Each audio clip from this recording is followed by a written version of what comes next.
រឿងកូនជ្រូកកំព្រា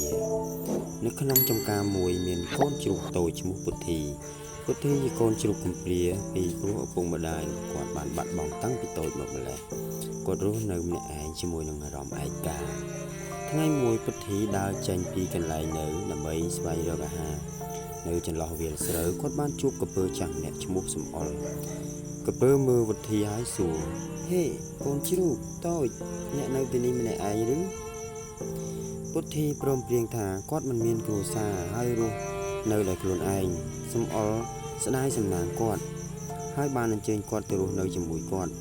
នៅជាយបឹងពុទ្ធីបានជួបសត្វជាច្រើនដូចជាកង្កែបខ្លាឃ្មុំនិងទន្សាយ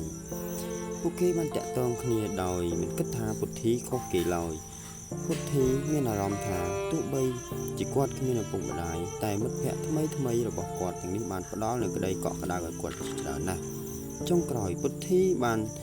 ចងចំណងភាពស្និទ្ធស្នាលជាមួយនឹងមិត្តភក្តិថ្មីហើយយល់ថាគ្រួសារមិនមែនមានឈាមតែរួមប៉ុណ្ណេះនោះទេប៉ុន្តែថាមនុស្សសត្វ